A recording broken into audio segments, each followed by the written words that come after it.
Vale, voy a esperar un poco más y empiezo.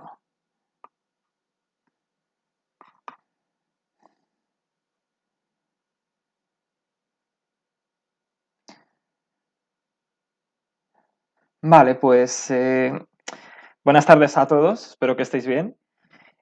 Y bueno, vamos a comenzar las últimas horas de clase del día, ¿vale? Vamos a comenzar ahora con álgebra.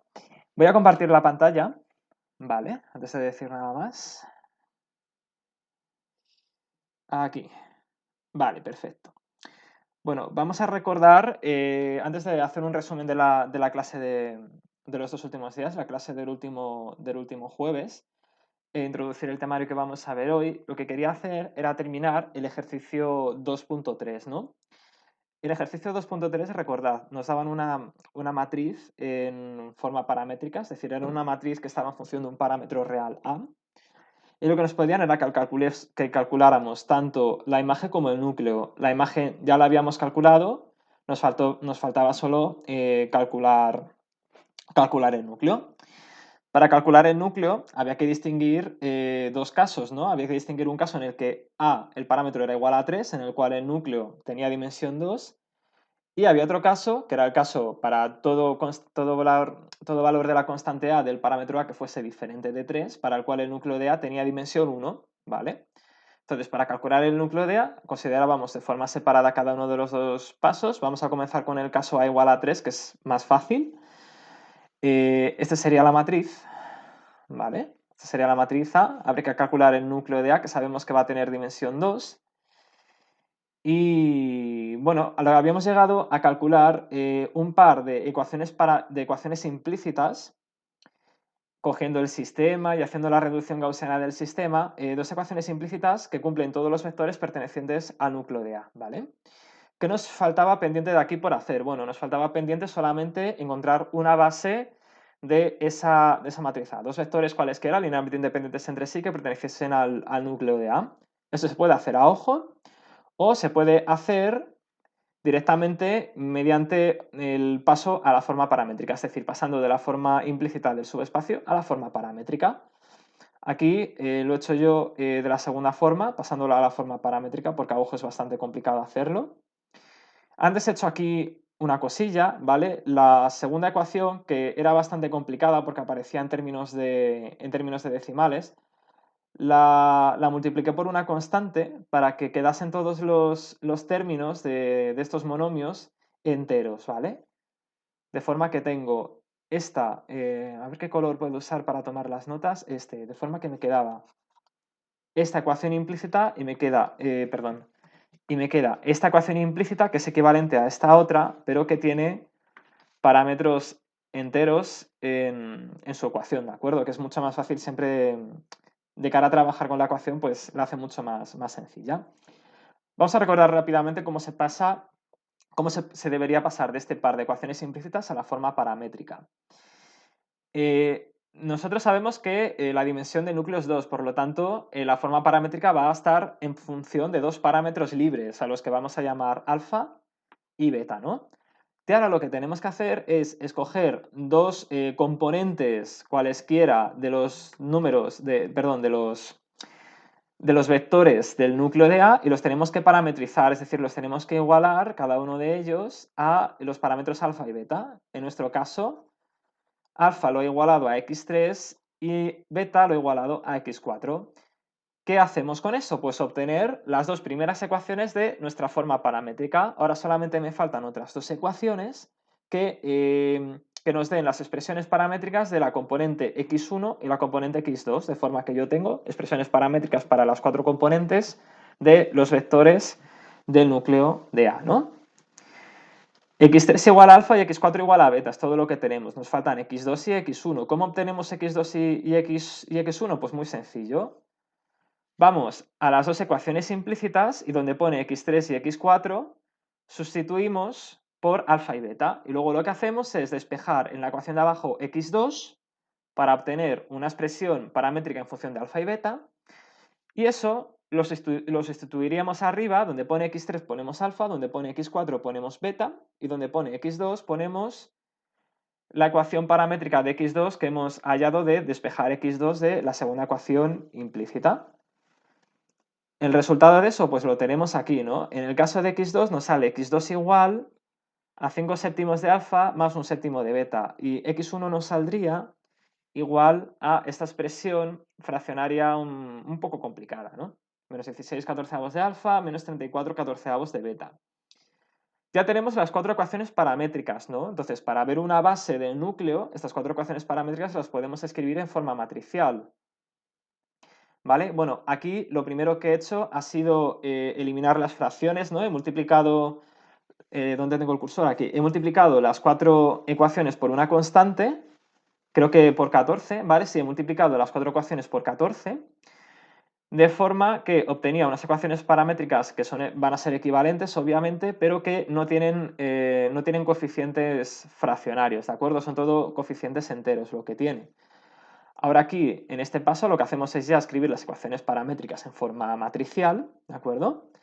Y nos queda este vector, que es un vector genérico perteneciente al núcleo de A, como función de dos parámetros que multiplica cada uno a dos vectores linealmente independientes, ¿de acuerdo? Estos dos vectores van a formarnos la base que estamos buscando del subespacio A, perdón, del núcleo de A, ¿vale? Del subespacio núcleo de A, para cuando el parámetro es igual a 3. Ahora vamos a ver brevemente qué pasa cuando el parámetro A es diferente de 3, ¿no? Vamos a ir aquí arriba. Ahora tenemos la matriz A en función de este parámetro libre, ¿vale? Que ahora en este caso, no lo he puesto aquí, pero ahora en este caso, ¿vale? Tiene un valor real diferente a 3, ¿vale? Si tiene un valor igual a 3, la dimensión del núcleo es 2, si tiene un valor diferente a 3, la dimensión del núcleo va a ser 1. Ahora lo que tenemos que hacer es calcular una base del núcleo para el caso A distinto de 3, ¿vale? ¿Cuántos vectores va a haber en una de esas, en la base buscada del núcleo de A? Pues un único vector, ¿vale? De forma que el núcleo de A va a ser, ¿qué va a ser? Va a ser una recta, ¿vale? Todos los vectores que pertenezcan al núcleo de A van a ser proporcionales a un vector que va a ser el vector de la base del núcleo de A, ¿no? ¿Cómo buscamos ese núcleo? Pues igual que antes, ¿no? Construiríamos este sistema de ecuaciones y trataríamos de resolverlo, ¿de acuerdo? A ver si estáis conmigo de acuerdo en una cosa, ¿vale? Eso es lo que vamos a ver mucho más en detalle en la clase de hoy cuando veamos sistemas de ecuaciones, ¿vale? Pero a ver si estáis de acuerdo en que buscar una solución, un vector solución x1, x2, x3, x4, tal que multiplicar a por ese vector es igual al vector 0, es equivalente a buscar cuatro parámetros x1, x2, x3 y x4 tal que la combinación lineal de las cuatro columnas de la matriz A nos dé como resultado el vector 0, 0, 0, ¿vale?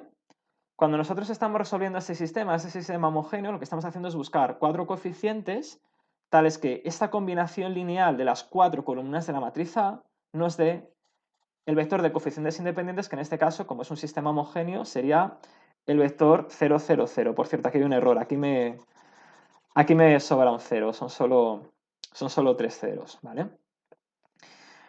Es difícil de ver a ojo, ¿vale? O sea, ahora nosotros, para buscar esta base de núcleo de A que estamos buscando, que queremos encontrar, nosotros ahora podríamos a ojo buscar una combinación de valores de estos parámetros que hagan que combinar linealmente estas columnas me dé el vector 0, ¿vale? Ya os digo que este a ojo es bastante complicado de verlo, de hecho yo sería incapaz de verlo, ¿vale?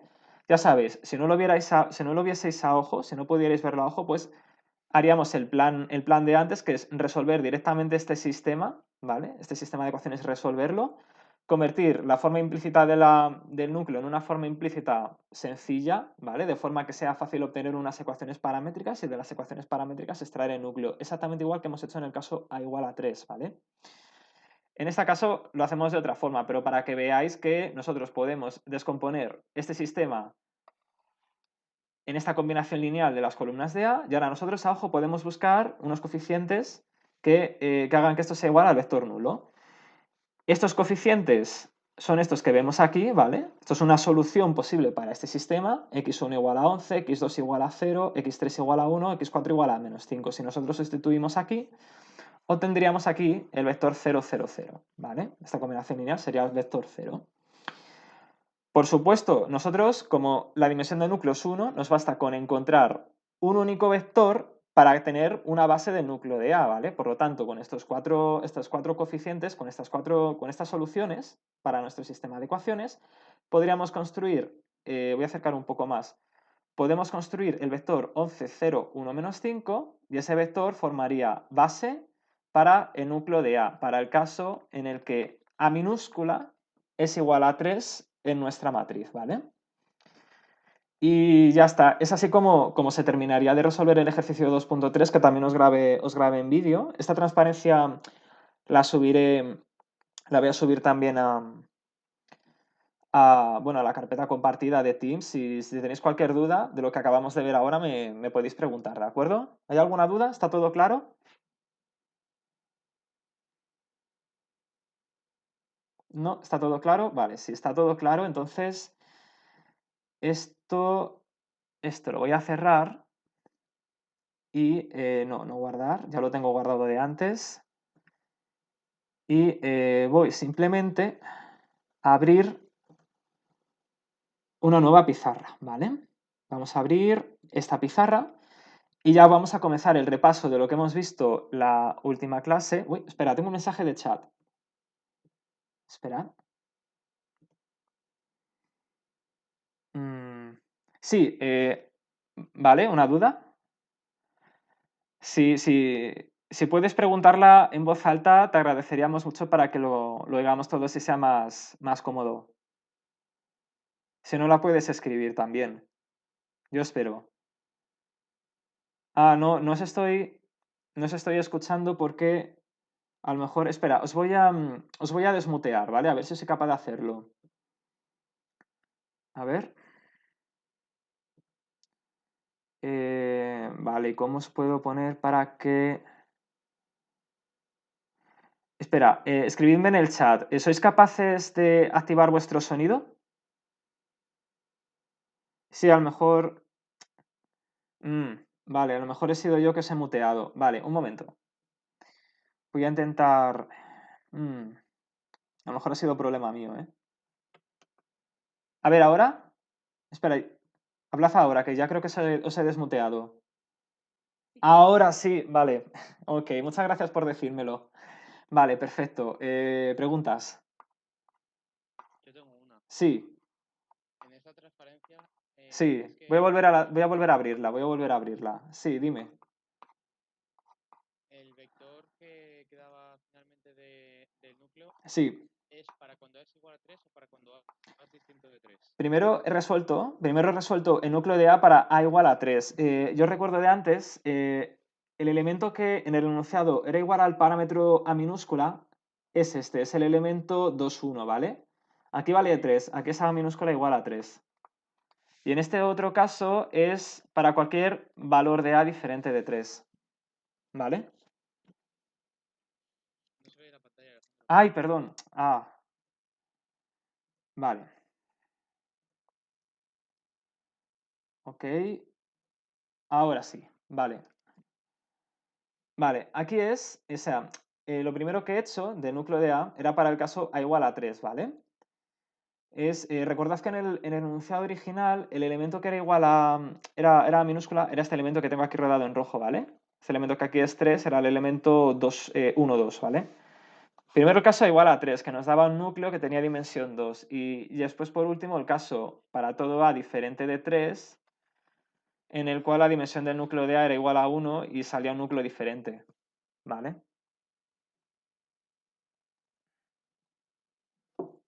Sí. Entonces, Ujú. la solución que pone de que se cumple si Sí. x1 es igual a 11, x2 es igual a 0, para Claro. cuando A Sí, es de igual a acuerdo. 3. Esto es para cuando A es diferente de 3. Es decir, nosotros tenemos un núcleo de A para cuando A es diferente de 3.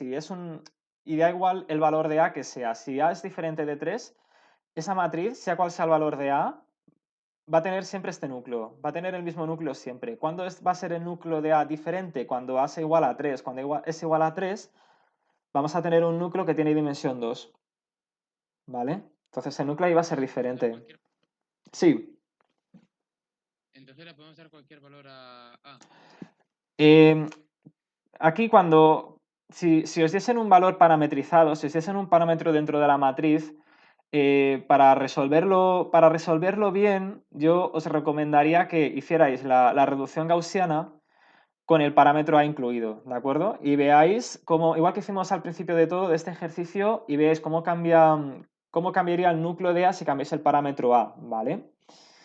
En este caso no hace falta. ¿Por qué? Porque nosotros aquí lo que estamos viendo es que la primera columna, la tercera y la cuarta columna tienen una combinación lineal que las relaciona, ¿vale? Porque fijaos, en esta combinación lineal que hemos construido aquí, x2 es igual a 0, ¿vale? Es decir, nosotros somos capaces de construir una combinación lineal entre la primera columna, la tercera columna y la cuarta columna, tal que nosotros obtenemos el vector 0, 0, 0, y ni en ninguna de estas columnas aparece el parámetro A, ¿vale? Por lo tanto, ¿eso en qué se va a traducir? Eso se va a traducir en que la base del núcleo de A, cualquier base que escojamos del núcleo de A, que va a ser un vector paralelo, o sea, proporcional a este, en este vector el parámetro A no está en ningún sitio, ¿vale? Pero si lo tuvierais que hacer vosotros desde cero, lo mejor que podéis hacer es lo que he hecho yo desde el inicio del ejercicio, que es hacer la reducción gaussiana con el parámetro A y hacer el estudio de rango, tanto el estudio de rango, tanto el estudio de cómo son las imágenes y los núcleos en función del parámetro A, ¿vale? Eso es lo que habría que hacer. Sí. Vale, o sea que en este caso, Ujú. porque hemos podido ver que, Sí. que quitando el vector columna que contiene A, Sí, los otros forman combinación lineal, ¿no? claro, los otros forman ¿Cómo combinación descubrimos lineal. eso? Bueno, pues Claro. claro, a ver, si esto no lo vieseis, lo que tendrías que hacer es lo que he dicho después. Haríamos lo mismo que hemos hecho aquí. Es decir, haríamos, claro, es que no lo he hecho aquí porque ya lo hice el otro día al final de la última clase, pero lo que haríamos sería hacer una reducción gaussiana por filas, muy importante, por filas de la matriz A para obtener este sistema de ecuaciones implícitas del núcleo de A, ¿vale? Y lo que va a aparecer es que el parámetro A nos puede aparecer en algún sitio. Entonces lo que ocurre es que el núcleo de A dependería del parámetro A, es decir, para parámetros de A diferentes nosotros tendríamos diferentes bases del núcleo de A. Luego esto lo tendríamos que pasar a forma paramétrica, de esta forma que tenemos aquí y tal, y nos quedaría una forma paramétrica que probablemente tendría el parámetro A. Aquí, por suerte, ocurre una cosa que facilita mucho las cosas, que es que el parámetro A no participa en esta combinación lineal que forman aquí las columnas de A y que nos da el vector de la base. Por lo tanto, la base del núcleo de A no depende del parámetro A minúscula, ¿vale? Por lo tanto, si hicierais esta reducción gaussiana con el parámetro aquí A, probablemente os podrían dar unas ecuaciones, esto hecho por filas, os podrían dar unas ecuaciones implícitas que no tenían el parámetro A minúscula, pero eso no os lo puedo garantizar porque no lo he hecho, ¿vale? Pero eso sí, es algo que podréis hacer para practicar. Podéis coger esta matriz aquí con el parámetro libre A, podéis hacer reducción por filas y ver si obtenéis una base del núcleo que sea o la misma que he hecho yo, o la misma que he obtenido yo aquí, o que sea proporcional a esta, ¿vale? Que sea un vector que sea proporcional a este, para que también sea base del núcleo de A. Sí, Vale, gracias. de nada. Alejandro, Sí, que no sé yo, no sé si el resto, pero yo al menos sí. no puedo abrir tus archivos de Teams. Me ponen todos Ah, error. claro, eso ¿sabes por qué puede ser? Es que yo en Teams tengo archivos, tengo algunos archivos que son archivos especiales de un programa de ordenador que uso yo, que es este programa de ordenador que uso yo para hacer las pizarras, ¿vale? Esos archivos no los podéis hacer, pero también, todos los archivos restantes que hay son imágenes, son archivos tipo JPG, PNG, que no deberíais tener problema para abrir, si no pensaría que hay algún problema con esos archivos. No os deja abrir ninguno de los archivos. Ninguno. A ver, vamos a buscar alguno que sea una imagen. Dejas solo las pantallitas estas. Claro, las pantallas de pizarra. Sí, hay unos archivos que son de formato PTG. Pero a mí las pizarras las pizarras en formato PNG, o sea, en formato imagen, porque hay unas, yo creo que las voy a borrar para no confundiros. Hay unos archivos que son formato PTG, que son unas pizarras que se tienen que abrir con un programa de ordenador especial, que es el que uso yo para dar las clases, pero con las imágenes no debería haber ningún problema. Yo estoy ahora abriendo un archivo .png cualquiera y se me abre... Tarda un poco en cargarse, pero se abre bien. A mí se me abren bien los archivos todos de imágenes. No deberíais tener problema, ¿vale? Pero si alguien tiene algún problema en abrirlos, me escribe, ¿vale? Me escribe aquí al chat de álgebra y trataría de solucionarlo, ¿vale?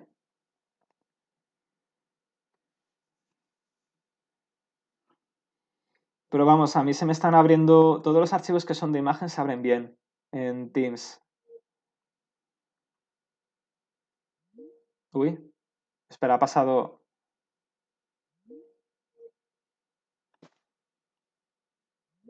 Ahí va. Espera, estoy teniendo problemas de conexión ahora.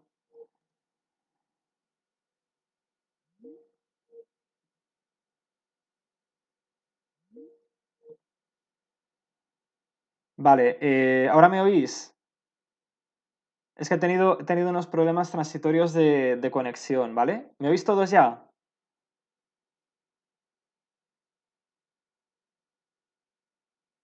¿Sí? ¿Hola? Sí, vale, se oye. Es que de momento, es que se ha perdido la señal de wifi por un momento y he perdido la conexión. Vale, perfecto. Pues eso, si tuvierais algunos problemas para abrir los archivos de Teams, escribid mejor al chat de álgebra para que todos podamos discutir y demás y trato de solucionarlo, ¿vale?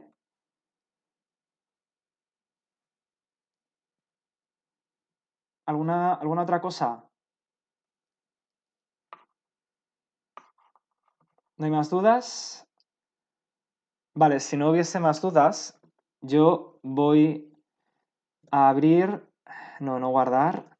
Voy a abrir la segunda pizarra que tengo guardada en la que voy a hacer un repaso del apartado 2.3 antes de terminar ese apartado y poder empezar el apartado 2.4 y hablar de sistemas de ecuaciones lineales, que es uno de los apartados estrella de esta asignatura. Entonces, repaso relámpago del apartado 2.3 de lo visto hasta ahora, ¿no? Nosotros, ¿qué hemos visto? Hemos visto que es, voy a cambiar de color, nosotros hemos definido el rango por filas de una matriz. También hemos definido el rango por columnas de una matriz. Y hemos visto que ambos rangos son iguales para toda matriz A. Para toda matriz A. Y como ambos rangos van a ser iguales, entonces nosotros, en vez de definir el rango por filas y columnas de una matriz, vamos a definir únicamente un número al que vamos a llamar rango de una matriz. ¿Y qué es el rango de una matriz? Pues es la dimensión de los subespacios, tanto fila como columna de esa matriz, ¿vale? La dimensión de los dos subespacios, el fila y el columna. Recordad que al subespacio columna lo llamábamos también imagen de la matriz A, ¿de acuerdo? ¿Qué vimos a continuación? Pues vimos una relación o vimos una fórmula que nos relaciona el número de columnas de toda matriz A con el rango de la matriz y la dimensión del núcleo de esa matriz. Y una vez más, es una fórmula a la que llamamos teorema rango-nulidad que se cumple para cualquier matriz, sea la que sea y sea del tamaño que sea. A continuación, ¿qué vimos? Cómo calcular el rango de A, ¿vale?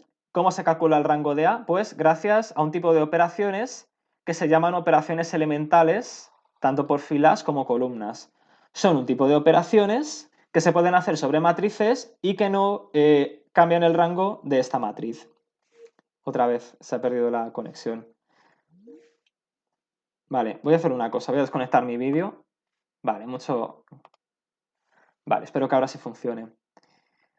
Vale, entonces, ¿para qué nos sirve eso? Pues para calcular el rango de la matriz A. ¿Cómo? Pues aplicando la reducción gaussiana.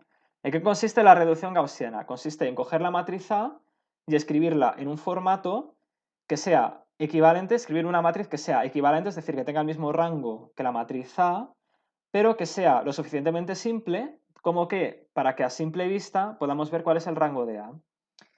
¿Cómo se hace eso? Pues convirtiendo una matriz en una matriz que sea o bien triangular superior o bien triangular inferior, ¿vale? de forma que el rango sea visible a simple vista. Importante, podemos hacer la reducción gaussiana tanto por filas como por columnas. ¿Cuál es la ventaja de hacer la reducción gaussiana por filas? Pues que tanto el subespacio fila como el núcleo de A de la matriz reducida va a ser el mismo que el de la matriz original. En cambio, si lo hiciéramos por columnas, lo que se va a conservar es el subespacio columna de la matriz A y por lo tanto se mantiene constante la imagen de A, se mantiene invariante. ¿Vale? Esto es lo que vimos el último día. ¿Qué es lo que nos queda por ver? Lo que nos queda por ver es, por un lado, un algoritmo que se llama algoritmo de Gauss-Jordan que nos va a permitir calcular la inversa de una matriz. ¿Vale? Y por otro lado, lo que vamos a estudiar una matriz que se llama matriz de cambio de base, que va a servir para hacer el cambio de base de un vector de coordenadas, ¿vale? Pues esto es lo que vamos a ver. Vamos a abrir una nueva pizarra y si no hay dudas del último día, vamos a... Uy, no, abrir una pizarra no, hacer una nueva. Y si no hay dudas de lo que vimos el último día, vamos a comenzar la clase de hoy.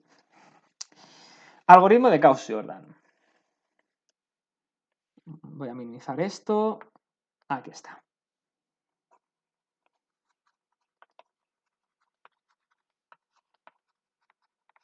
Vamos a recordar antes cuál es la definición de matriz inversa.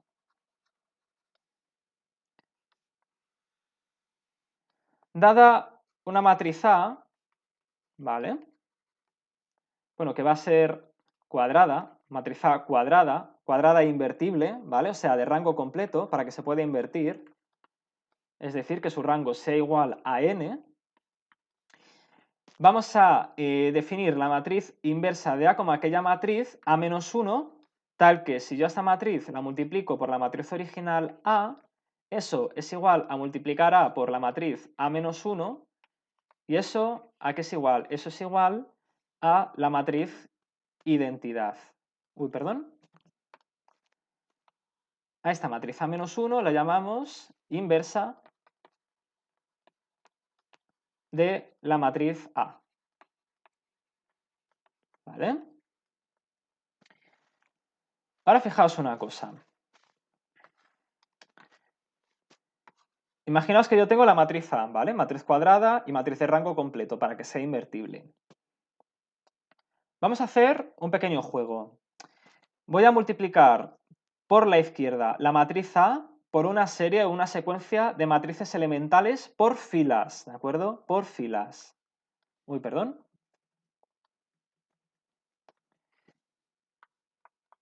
Primero la multiplico por E sub 1, ¿vale? Vamos a hacer una operación elemental por filas.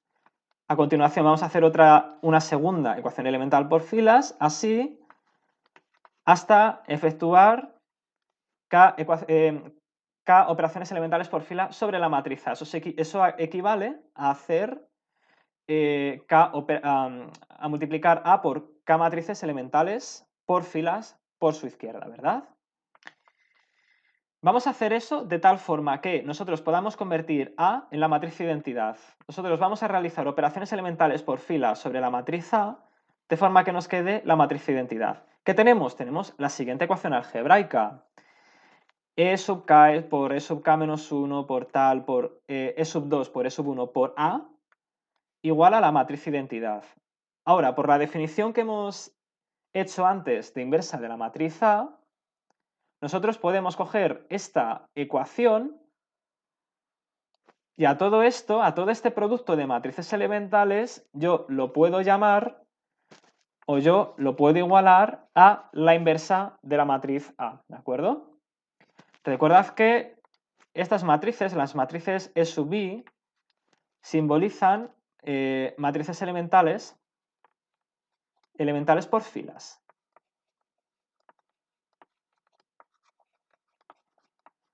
Por tanto, ya podréis imaginar cuál es la base del método de Gauss-Jordan. La base del algoritmo de Gauss-Jordan para calcular la inversa de una matriz es realizar un conjunto de operaciones elementales por filas sobre una matriz, de forma que el producto de todas estas matrices elementales nos dé la matriz A-1. ¿Qué matriz tenemos que obtener con matrices elementales por fila para obtener la inversa de la matriz? Pues la matriz identidad, ¿de acuerdo? Nosotros tenemos que llegar a la matriz identidad mediante operaciones elementales por filas y este producto sería igual a la matriz A-1. En este ejemplo lo hemos hecho por matrices elementales por filas, pero también lo podemos hacer por columnas. ¿Cómo? Pues de la siguiente forma. Imaginaos que yo tengo aquí mi matriz A, volvemos a la misma matriz A. Pero ahora, en vez de realizar operaciones elementales por filas, vamos a realizar operaciones elementales por columnas. ¿Cómo se hace eso? Pues multiplicando la matriz A por matrices elementales por columnas, ¿no? Nosotros multiplicaríamos A por... Uy, perdón, otra vez.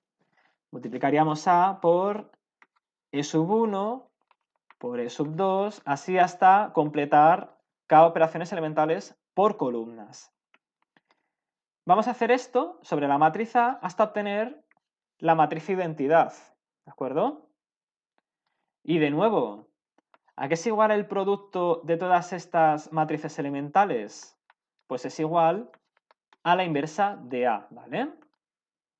Recordamos que todas estas matrices son matrices elementales por columnas.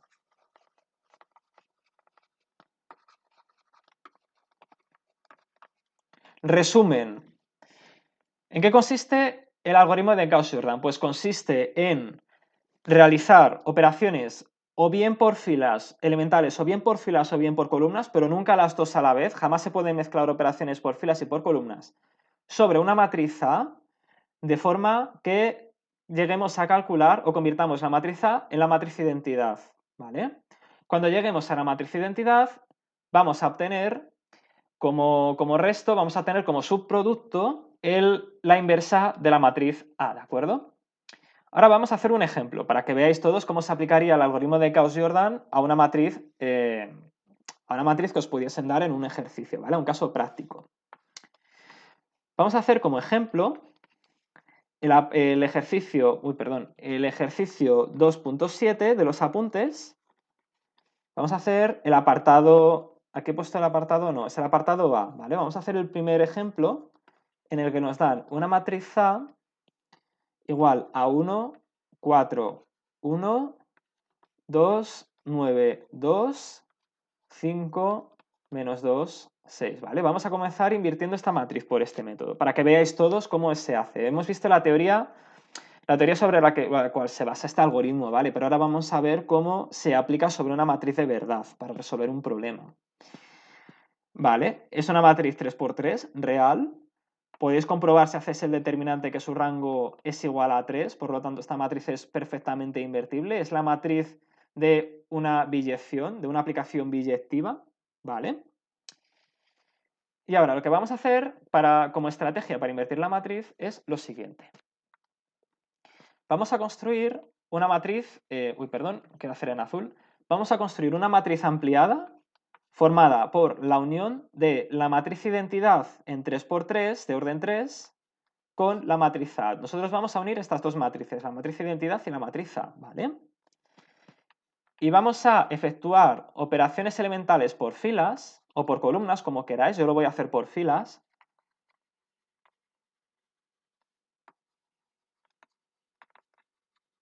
¿Vale? De forma que lleguemos a lo siguiente, ¿vale?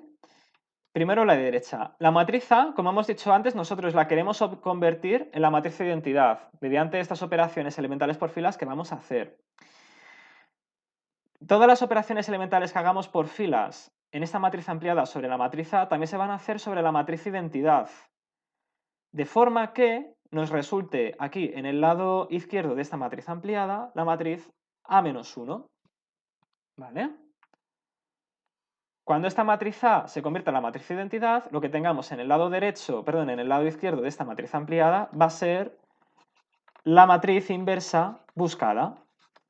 Matriz. Una pregunta. Sí. Lo de la matriz inicial combinando con la identidad. Sí. ¿Puede ponerse tanto a la derecha como a la izquierda? O sea, puede ser Sí. tanto I barra A como A barra I. Claro. Esto es un pequeño apunte muy importante, ¿vale? Cuando hagáis si queréis hacer la reducción por operaciones elementales por filas, lo que tenéis que hacer es poner las dos matrices una al lado del otro, ¿vale? Como vamos a hacer ahora en este ejemplo. Si las quisierais, esto es importante. Si vais a hacer operaciones elementales por columnas, entonces lo que tendríais que hacer es poner una matriz por debajo de la otra, ¿vale? Así. Eso sí, aplicaréis operaciones elementales por columnas. Ahora, ¿da igual el orden? Sí, da igual. O sea, tú puedes poner la matriz A la izquierda y la matriz identidad a la derecha. Da igual. Si lo hiciéramos por operaciones elementales por columnas, nosotros podríamos poner por encima la matriz identidad y por debajo la matriz A. El orden da igual. Lo que importa es que las matrices estén colocadas con o bien en horizontal o bien en vertical en función de las operaciones que queramos hacer, ¿eh? De forma congruente con las operaciones que queremos hacer. Ahora, como queremos hacer operaciones elementales por filas, lo que vamos a hacer es poner una matriz al lado de la otra. Yo lo que voy a hacer es poner la matriz identidad a la izquierda y dejar la matriz A a la derecha, ¿vale? Voy a separar ambas matrices por esta línea y me resulta la siguiente matriz. Aquí a la izquierda tengo la matriz identidad y a la derecha la matriz A, que es 1, 4, 1, 2, 9, 2, 5, menos 2, 6. ¿De acuerdo? ¿Qué vamos a hacer ahora? Pues vamos a hacer operaciones elementales por filas de forma que esto se convierta en la matriz identidad. Y lo que nos quede aquí va a ser la matriz A-1 que estamos buscando, ¿vale? Pues bien, ¿qué es lo que tenemos que hacer para convertir esta matriz en la matriz identidad? Bueno, pues por supuesto la matriz identidad tiene todos los elementos que están fuera de la diagonal iguales a 0. Por lo tanto, lo primero que tenemos que hacer es convertir estos 6 elementos, todos los elementos que están fuera de la diagonal, convertirlos en ceros, ¿verdad? Igual que hacemos cuando hacemos una reducción gaussiana. Pues eso es lo que vamos a hacer, ¿vale? Yo creo que por tiempo, por cuestiones de tiempo, no voy a daros aquí todos los pasos, ¿vale? Esta semana lo tengo complicado para grabar vídeos, ¿vale? Pero si tuviera un hueco, grabaría un vídeo de este ejercicio y haría todos los pasos completos. Voy solamente a hacer algunos de los pasos, ¿de acuerdo? En primer lugar, lo que vamos a hacer es convertir este 2 en un 0 y este 5 en un 0. Y para eso vamos a hacer las siguientes operaciones elementales. Voy a cambiar de color. Vamos a hacer F2 nueva igual a F2 antigua menos 2 veces F1. Y vamos a hacer fila 3 nueva igual a fila 3 menos 5 veces fila 1. ¿De acuerdo? El resultado va a ser... Uy, que no me va a caber... la siguiente matriz. Aquí nos quedaría 1, 0, 0, aquí nos quedaría menos 2, 1, 0, y aquí nos quedaría menos 5, 0, 1, aquí nos quedaría 1, 4, 1, 0, 1, 0, y 0, menos 22, que aquí a ver si me cabe, me cabe menos 1, sí, me cabe. Me queda aquí menos 1, ¿vale? No se ve muy bien, pero es un menos 1, ¿vale? Primer objetivo conseguido. Hemos convertido estos dos elementos en dos ceros. Ahora vamos a convertir este menos 22 en un 0. Y para hacer eso, lo que podemos hacer es calcular fila 3 nueva igual a fila 3 más 22 veces la fila 2 antigua. Bueno, la fila 2 antigua no, la fila 2 de esta matriz, ¿vale? Y el resultado, lo voy a poner directamente, es el siguiente. 1, 0, 0... menos 2, 1, 0, menos 49, 22, 1, ¿vale? Esto es un 9, no un 4. 49, 22, 1. Si no entendéis algo de lo que escriba, si no entendéis mi letra bien en algún sitio, me decís, ¿vale? Aquí me queda 1, 4, 1, 0, 1, 0, 0, 0, 1. Pues fijaos, ya casi lo tenemos. Solamente nos falta convertir dos elementos de la matriz A en ceros, que son este elemento y este elemento, ¿vale? Sí. El menos 1 de abajo a la derecha no es menos 1. Pues espera, voy a ver mis notas otra vez. Dices este 1, ¿verdad? O sea, este 1. Sí. Pues puede ser, ¿vale? Voy a ver un momento aquí. Pues aquí me sale 1 y tiene que estar bien porque mi solución coincide con la de las soluciones de los apuntes. Espera, voy a ver un momento. Menos 1. He puesto menos 1. Vale, no, es un 1, perdona. Sí. Es un 1, sí, cierto. Me había equivocado ya a escribirlo, es 1, es igual a 1, ¿vale? Gracias. Y vale, entonces ahora ¿qué haríamos? Haríamos convertir estos dos elementos en dos ceros. Por cuestión de tiempo no voy a hacer el desarrollo completo, pero sí os voy a decir con qué operaciones elementales lo podríamos hacer, ¿no? Nosotros podríamos, a la primera fila le podríamos restar 4 veces la segunda fila. Si hacemos esto, este 4 se convierte en un 0. Y ahora, para que este 1 se convierta en un 0, nosotros lo que podríamos hacer es, a la primera fila, restarle la tercera fila, ¿de acuerdo? Hacemos eso, esto se nos convertiría en la matriz identidad y esto se nos convertiría en la matriz A-1. Y si hacéis eso, os saldría que la matriz A-1 solución es la siguiente matriz. A ver dónde la tengo en mis apuntes. Vale, la tengo aquí.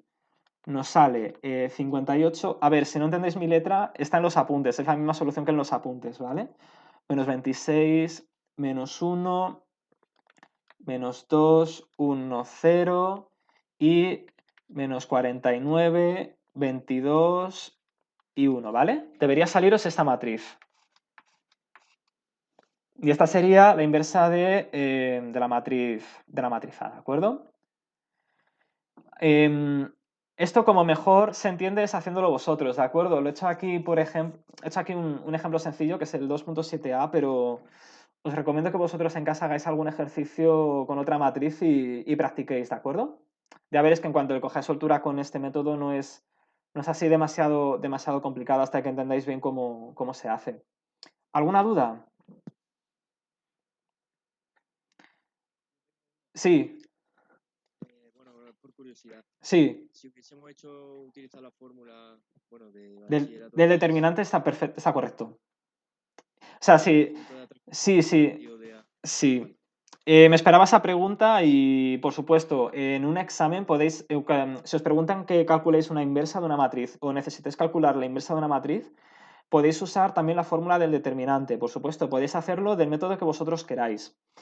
Lo único que cuando tengáis una matriz que sea de tamaño 4×4, en una matriz 4×4 ya el método del determinante se puede utilizar, pero es bastante costoso a nivel de tiempo. Entonces, a lo mejor el algoritmo de Gauss-Jordan con una matriz 4×4 es mucho más rápido, ¿vale? O sea, tenéis que construiros esta matriz ampliada, bueno, con 4 filas y 8 columnas, queda más grande, pero construís esta fila ampliada, hacéis operaciones elementales por filas, esto lo convertís en la matriz de identidad, aquí os sale la matriz inversa y demás, ¿vale?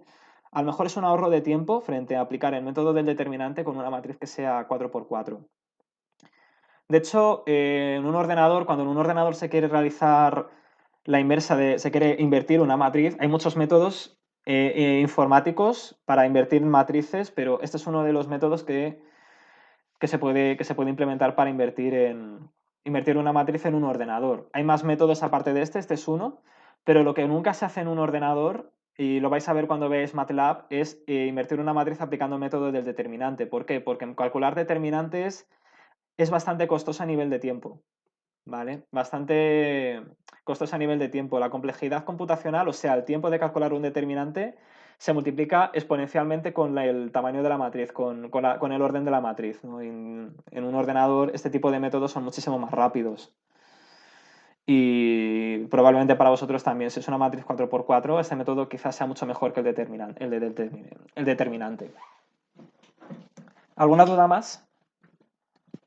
Sí, bueno, Sí. yo no concretamente esto, pero te quería preguntar si los Sí. ejercicios que resultas en los apuntes, Sí. suele haber 20 por tema, Sí. para el examen.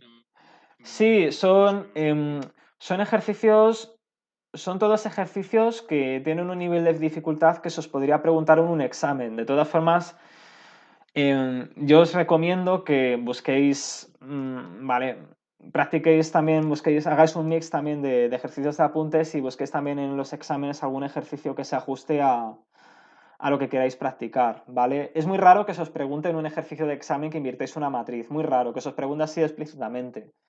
Pero algún año ha aparecido alguna cuestión en la que tuvieseis que invertir una matriz y tuvieseis que escribir en un recuadro la inversa de una matriz. Algún año ha pasado. Pero bueno, no es lo normal. No es lo común, ¿vale? Pero sí, esos ejercicios de los apuntes tienen un nivel de dificultad que se os puede preguntar en un examen, sí. De nada. ¿Alguna cosa más? Ya os digo, buscad algún ejercicio en un examen o en los apuntes, por ejemplo, el apartado B es con números complejos y es una matriz 4×4. Es un nivel de dificultad ya considerablemente superior sobre este ejemplo. Este ejemplo es bastante sencillo.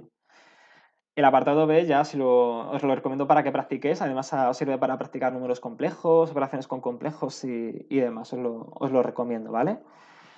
Si no hay más dudas, espera, antes de borrar, voy a guardar esta pizarra para que la podáis ver vosotros también. Y esto lo voy a borrar. Y ahora vamos a ver la última parte del tema, que son las matrices de cambio de base.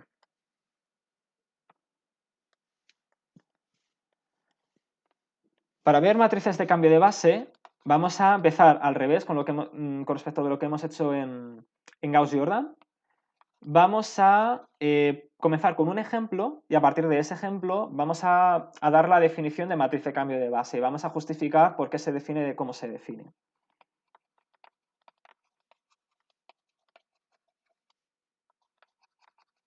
Vale. Matrices de cambio de base. Ejemplo.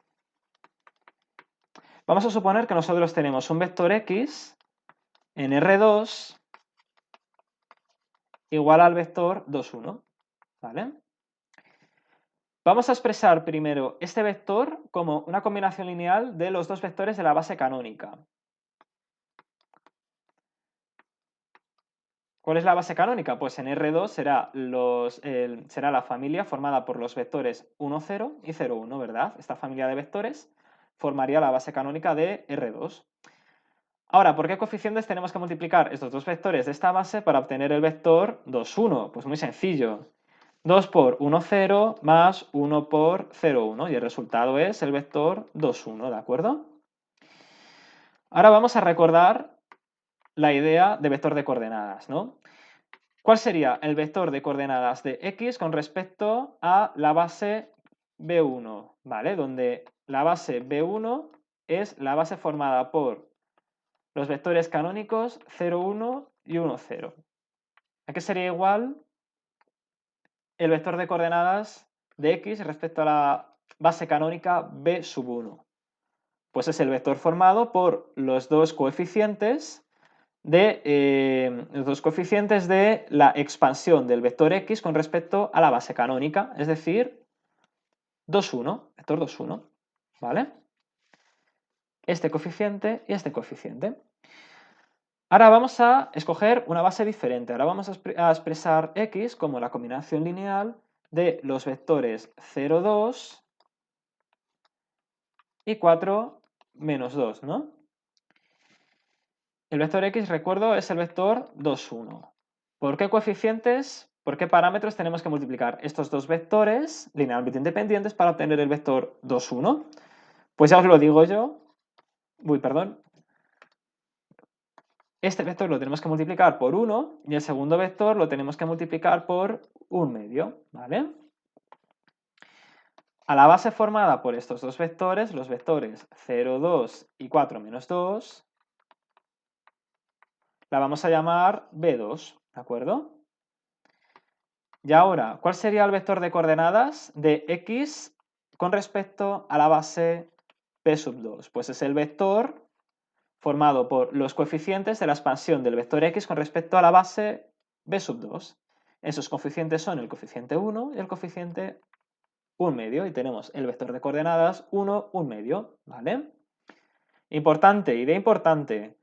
Los vectores de coordenadas son diferentes, ¿vale? Para bases diferentes son siempre diferentes, pero aunque sean vectores de coordenadas diferentes, estos dos vectores representan el mismo vector X. Lo que pasa es que lo representan respecto a bases que son diferentes, ¿de acuerdo? Esta es la base canónica y esta es otra base. Ahora vamos a introducir una tercera base. Y vamos a expresar X como la combinación lineal de dos vectores que son el vector 0, menos 1 y el vector 2, 3. Ahora este coeficiente tiene que ser igual a 2 y este coeficiente tiene que ser igual a más 1. Y nos queda esta combinación lineal. La base B3, ahora, base de R2 es la base formada por los dos vectores 0, menos 1 y 2, 3. ¿Cómo será ahora el vector de coordenadas de X con respecto a la base B3? Pues es el vector formado por estos dos coeficientes, 2 y 1, ¿vale? Fijaos una cosa, este vector de coordenadas 2, 1 coincide con el vector de coordenadas respecto a la base canónica, que a su vez coincide con el vector de coordenadas, con el vector de coordenadas no, con el vector original, ¿vale?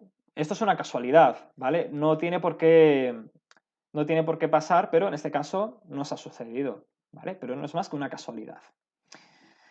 ¿Qué vamos a hacer? Lo siguiente. Bueno, pues ahora mismo nosotros nos podríamos preguntar si existe una aplicación lineal que haga lo siguiente. Nosotros tenemos el vector X expresado en función de tres bases diferentes, la base B1, la base B2 y la base B3.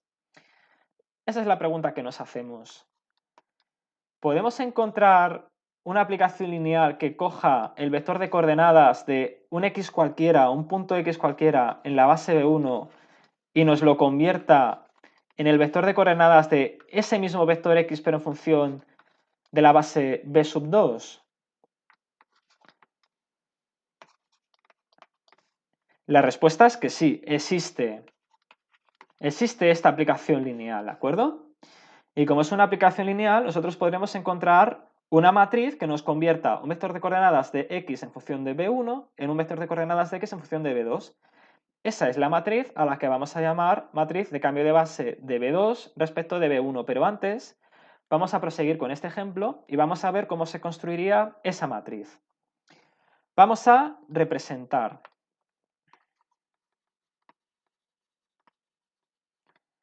los vectores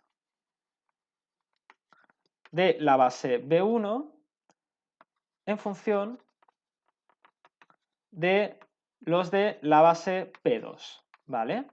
Recordad que lo que yo quiero obtener es una matriz que me coja un vector que esté en la base P1, o sea, en la base canónica, y me lo convierta en un vector de coordenadas del mismo X, pero en función de la base B2, ¿de acuerdo? Ahora, vamos a coger cada uno de los vectores de la base canónica y los vamos a expresar en función de la segunda base, de la base B2. Primero el vector 1, 0, lo vamos a expresar como combinación lineal del vector 0, 2 y del vector 4, menos 2. Después el vector 0, 1 lo vamos a expresar en función de los mismos vectores, el vector 0, 2 y el vector 4, menos 2. Vale, ahora si vosotros calculaseis los coeficientes de esta combinación lineal, a ojo o mediante un sistema de ecuaciones lineales, aquí obtendríamos el vector 1/4, perdón, la fracción 1/4 y aquí obtendríamos también la misma fracción 1/4. Podríais comprobar que esta combinación lineal nos da el vector 1, 0. Con el vector 0, 1, pues tenemos el primer coeficiente de la combinación lineal igual a 1/2 y el segundo igual a 0, ¿vale? En el caso de la segunda ecuación es bastante más sencillo ver que se cumple, ¿vale? Vale, pues ahora vamos a realizar la siguiente construcción. Vamos a coger estos coeficientes, voy a coger otro color, vamos a coger estos coeficientes, son los coeficientes de las combinaciones lineales de los vectores de B1, base 1 en función de la base B2 y vamos a construir la siguiente matriz. Voy a coger un color más oscuro, este. La primera columna de esa matriz son los coeficientes con los que expreso el vector 1, 0 en función de la base B2, es decir, 1/4 y 1/4. Ahora la segunda columna son los coeficientes con los que expreso el vector 0, 1 en función de la base B2, 0 y, 1/2 y 0, ¿vale? Ahora, voy a hacerlo en otro color. Ahora, yo podría coger esta matriz y multiplicarla por el vector 2, 1. Y yo os recuerdo que 2, 1 es el vector de coordenadas del vector X, que es el vector 2, 1, en función de la base canónica, B sub 1, ¿de acuerdo? Obviamente es igual al vector 2, 1. Si hacemos este producto matricial, el resultado debería ser el vector de coordenadas de X en función de la base B2. ¿De acuerdo? Pues vamos a comprobarlo. 1/4 por 2 más 1/2 por 1 igual a 1/2 más 1/2 igual a 1. ¿Vale? Hasta aquí vamos bien. Y ahora, 1/4 por 2, 1/2 más 0 por 1, 0, nos queda 1/2. Ahora voy a hacer zoom hacia atrás, voy a quitar zoom. Vale. ¿Veis que el vector imagen que nos ha dado de este producto matricial nos da igual a este vector? ¿Vale? Hemos construido una matriz tal que si multiplicamos esa matriz por un vector de coordenadas de x respecto a la base canónica, nos ha dado un vector de coordenadas del mismo vector x, pero respecto a la base B2. Y a eso es a lo que nosotros llamamos matriz de cambio de coordenadas. Llamamos a esta matriz de cambio de coordenadas, perdón, de cambio de coordenadas no, de cambio de base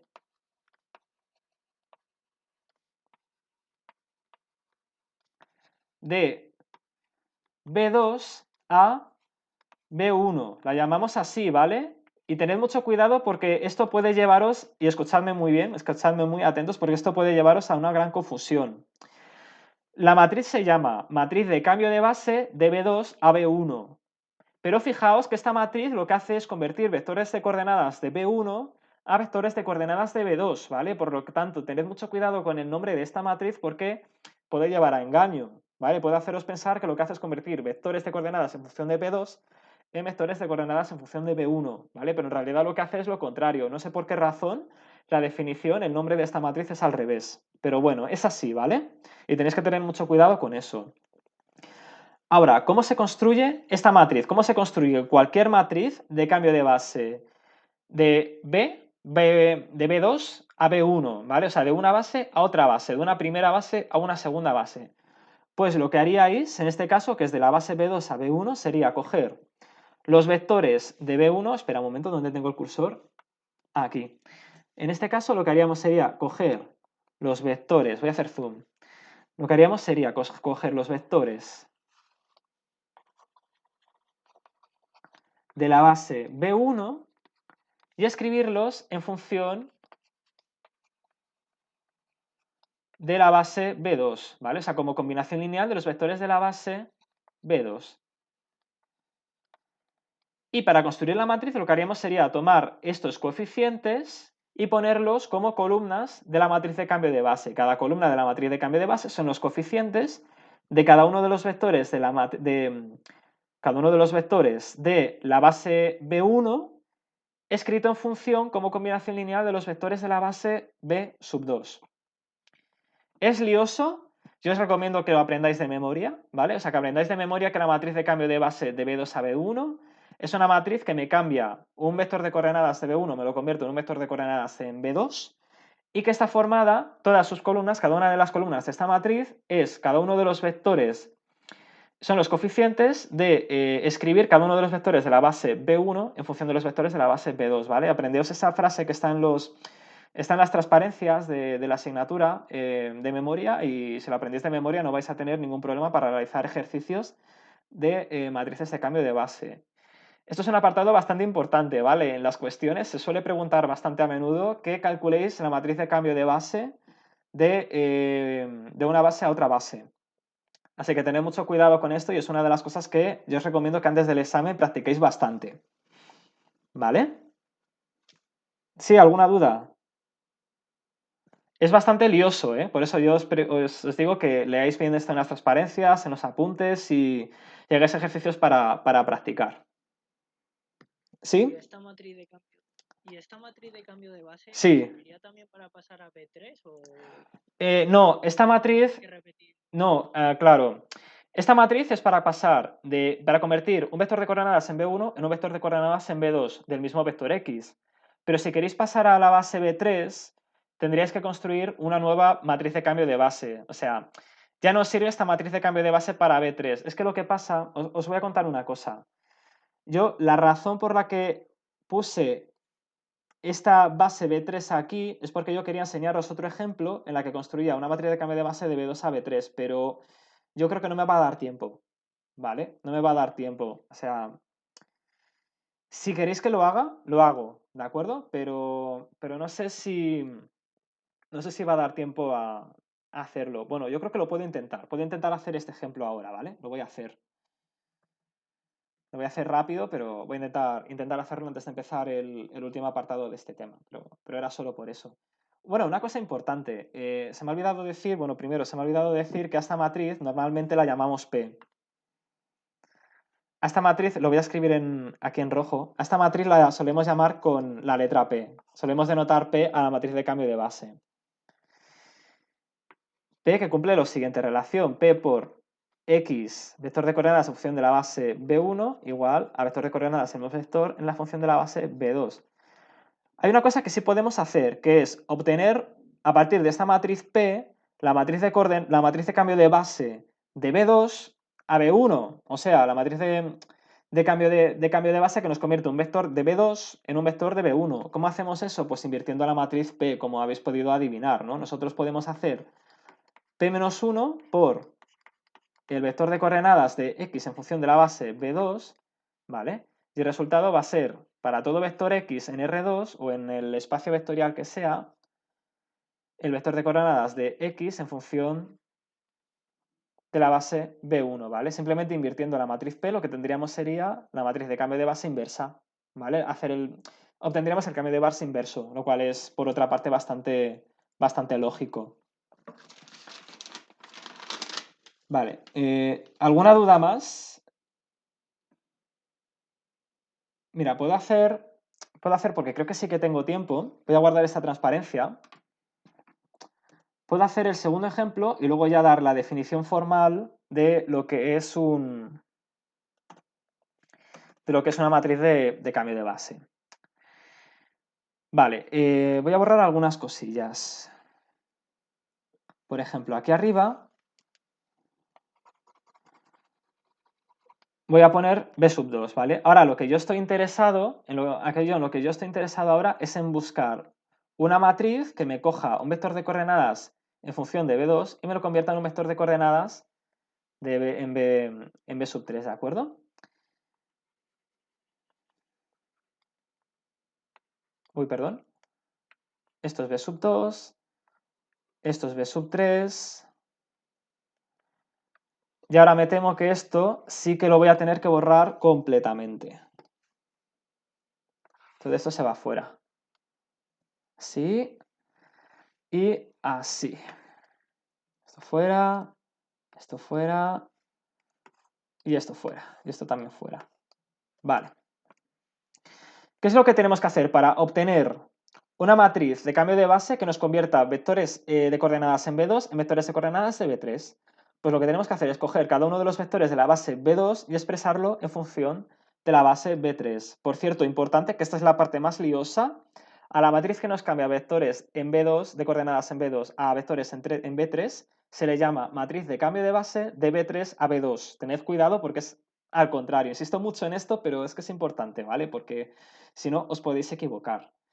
Vale, ¿dónde lo tengo? Vale, lo tengo aquí en los apuntes manuscritos. Aquí lo que tenemos que hacer es escribir el primer vector de la base B2, que es el vector... Uy, ¿por qué no escribe esto? No escribe. Un momento. Ahora sí. Pues no. Espera, que no escribe. Aquí.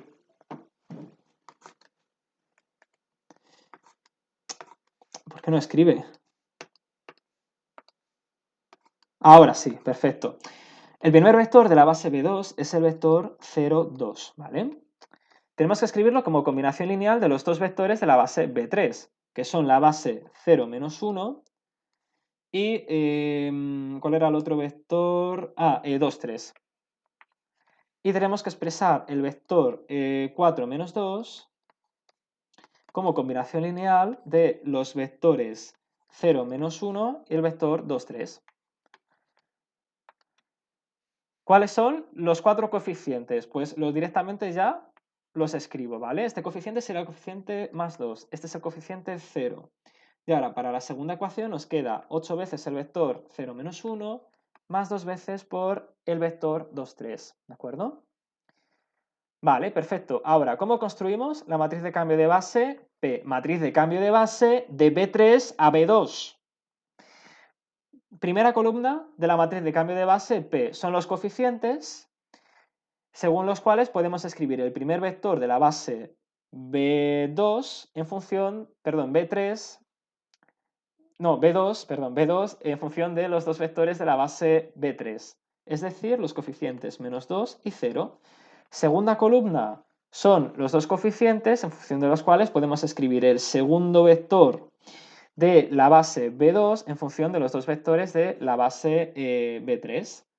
Estos son los coeficientes 8 y 2, ¿de acuerdo?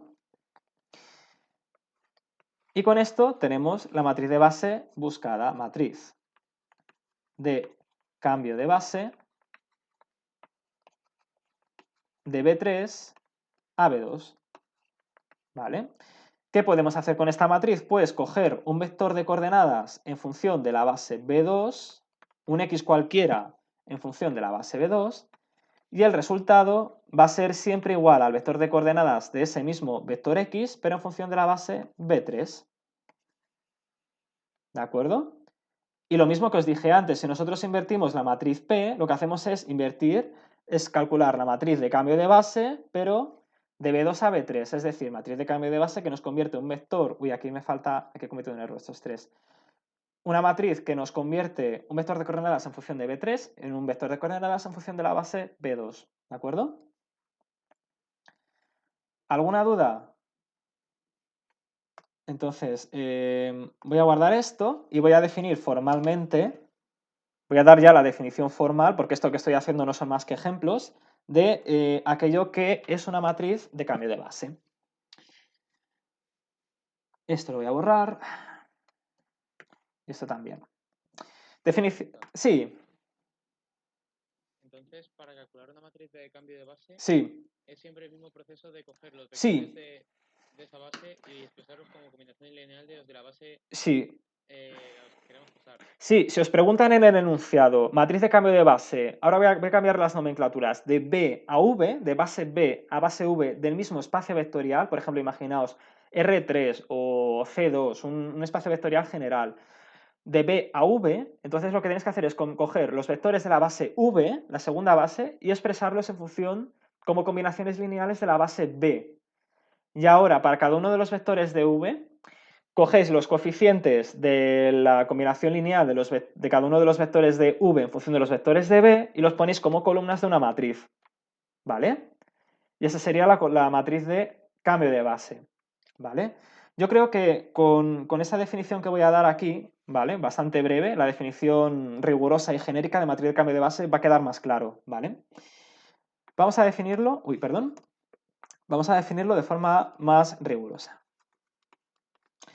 Vamos a suponer que tenemos nosotros una base B formada por n vectores a los que vamos a llamar B1, B2, hasta B sub n. Y voy a suponer que tengo una segunda base del mismo espacio vectorial a la cual voy a llamar V, formada por los vectores V sub 1, V sub 2, hasta llegar a V sub n.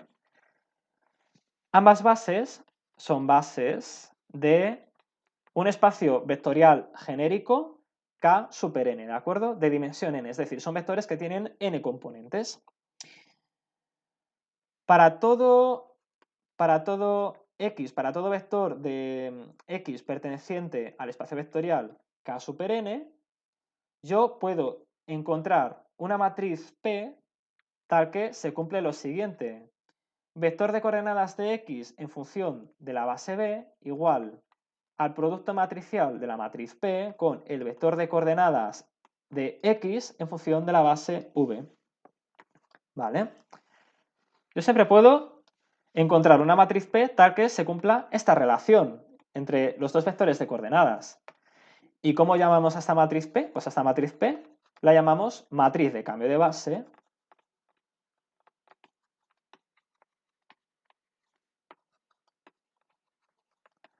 de B a V, ¿vale? Aquí es donde viene la parte liosa. ¿Por qué? Porque aunque se llama así la matriz de cambio de base, lo que está haciendo esta matriz de cambio de base lo que hace es convertir vectores de coordenadas en V en vectores de coordenadas en B.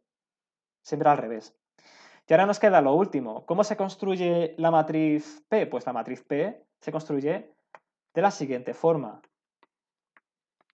Cada una de las columnas de la matriz P está constituida por el vector de coordenadas de cada uno de los vectores de la base V, ¿vale? En función de la base B. Eso cuando tenemos la matriz de cambio de base de B a V. Los vectores de V en función de la base B, ¿no? Entonces tenemos primera columna de la matriz P, vector de coordenadas V1, perdón, vector de coordenadas de V1 en función de la base B. Segunda columna de la matriz P, vector de coordenadas de V2 en función de la base B. Y así hasta que llegamos a la columna enésima de P, que es igual al vector de coordenadas del vector, el vector V sub n en función de la base B. ¿De qué tamaño va a ser la matriz P? Pues si estamos trabajando en un espacio vectorial de dimensión n, la matriz P va a ser una matriz cuadrada de orden n. ¿De acuerdo? Bueno, y por supuesto va a ser siempre invertible, ¿vale? Siempre es invertible.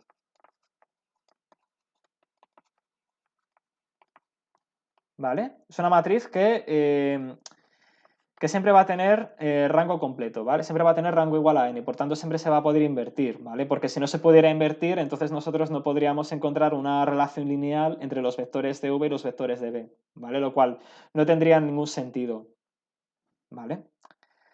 Nosotros tenemos que ser capaces de pasar de una base a otra en los dos sentidos, no solo en un sentido, sino también en el sentido contrario, ¿vale?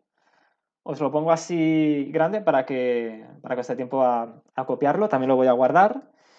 Y ya sabéis, ¿no? Con esto terminaríamos la sección 2.3 y si tenéis alguna duda de las matrices de cambio de base, de los cambios de base, me podéis preguntar, ¿de acuerdo? Mientras lo guardo. Esta es la transparencia. Esta es la transparencia 6 ya. Vale. Ya si no hay más dudas de matrices de cambio de base, vamos a comenzar con el tema, bueno, el tema no, vamos a comenzar con el apartado 2.4 en el que vamos a estudiar la aplicación estrella del álgebra lineal. La aplicación estrella del álgebra lineal, por supuesto, ¿cuál es? Resolver sistemas de ecuaciones lineales. Y es eso a lo que nos vamos a dedicar en este último apartado que llega antes del examen de la primera PEC, que va a ser este lunes. Sistemas de ecuaciones lineales y, bueno, factorización. Claro, es que oficialmente, eso os iba a decir justo ahora, oficialmente el tema 2 tiene 5 apartados. Lo que pasa es que como el apartado 5 es tan corto, yo lo he unido con el apartado 2.4 y os lo voy a contar todo junto, ¿vale? He llamado a este apartado sistemas de ecuaciones lineales y factorización LU, que ya veremos lo que es, ¿vale? Ya estudiaremos lo que es. Es un método, bueno, en breve, es un método de factorización de matrices que sirve para resolver sistemas de ecuaciones lineales y que es bastante importante porque en ordenadores se utiliza muchísimo. Pero bueno, ya iremos con ello el próximo día. Vamos primero a definir qué es un sistema de ecuaciones lineales. Un sistema de ecuaciones lineales es, como su nombre indica, un conjunto de ecuaciones lineales implícitas que representan planos en un determinado espacio K super n, ¿de acuerdo? En un determinado espacio vectorial. Vamos a tener n ecuaciones, ¿de acuerdo? Con n incógnitas. Y estas ecuaciones las vamos a escribir con el siguiente formato y las vamos a representar con el siguiente formato. A11 por x1 y primera incógnita x1 más A12 por x2 más así hasta que lleguemos a sub 1n por la última incógnita, que es la incógnita x sub n, ¿vale?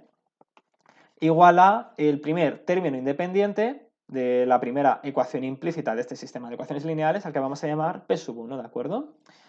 ¿Cómo sería la segunda ecuación? ¿Cómo la anotaríamos nosotros? Pues la anotaríamos de la siguiente forma. A21, 2 segunda fila, 1 primera columna. A21 por la primera incógnita x sub 1, más A sub 22 por la segunda incógnita x sub 2. Así hasta llegar a sub 2n por x sub n. ¿Cuál sería el término independiente de la segunda ecuación? Pues lo vamos a anotar p sub 2, ¿vale? Si hacemos esto con las n ecuaciones que tenemos, al final vamos a llegar a la última ecuación que vamos a anotar de la siguiente forma. A sub m1 por x1 más a sub m2 por x2 más etcétera más a sub mn xn igual a b sub m. Fijaos que m es el número de ecuaciones, es decir, es el número de planos que nosotros tenemos en el espacio vectorial K super n, y n es el número de incógnitas de nuestro sistema de ecuaciones lineales. ¿Cuál es el objetivo de este sistema de ecuaciones lineales? ¿Qué es lo que nosotros queremos de este sistema? Pues lo que nosotros queremos encontrar es el conjunto de soluciones x1, x2, x3, así hasta x sub n, ¿de acuerdo? Estas soluciones, por supuesto, son escalares, ¿no? Que pertenecerán al cuerpo K, que puede ser tanto el cuerpo de los números reales como el cuerpo de los números complejos, ¿de acuerdo? Claro, os he dicho antes al principio que cada una de estas ecuaciones representa un plano o una recta o un hiperplano en el espacio vectorial en el que estemos trabajando de dimensión n, que se intersectan, son planos que se intersectan entre sí. ¿Y cuáles van a ser las soluciones? Pues las soluciones de este sistema de ecuaciones van a ser los vectores o puntos del espacio vectorial en el que estamos trabajando, en el cual se intersectan al mismo tiempo los m planos representados por las m ecuaciones, ¿de acuerdo? Luego lo vamos a ver mucho más, vamos a ver esta interpretación gráfica, si no hoy, pues el próximo día de forma mucho más clara, ¿vale? Para que lo veáis todos. Lo que vamos a hacer ahora es reescribir este sistema de ecuaciones en un formato que nos va a ser muy sencillo a la hora de resolver, lo que nos va a simplificar mucho la vida a la hora de resolver este sistema de ecuaciones lineales, que es el formato matricial. Yo puedo escribir, como ya sabréis de bachillerato, este sistema de ecuaciones en un formato matricial en el cual tengo una matriz a la que voy a llamar matriz A y tengo un vector X al que voy a llamar vector de incógnitas, ¿verdad? Y, vale, a ver, un momento. Acabo de... Vale, he vuelto. Me he dado cuenta de que se ha perdido la señal. He vuelto. No os habéis perdido nada. Y ahora solamente me queda decir que en el lado derecho de este sistema de ecuaciones lineales nos quedaría el vector de coeficientes independientes al que vamos a llamar B minúscula, ¿de acuerdo? ¿Qué tenemos en la matriz de coeficientes A? Pues tenemos todos los coeficientes que multiplican a las incógnitas en nuestro sistema de ecuaciones lineales, que van desde A1, 1,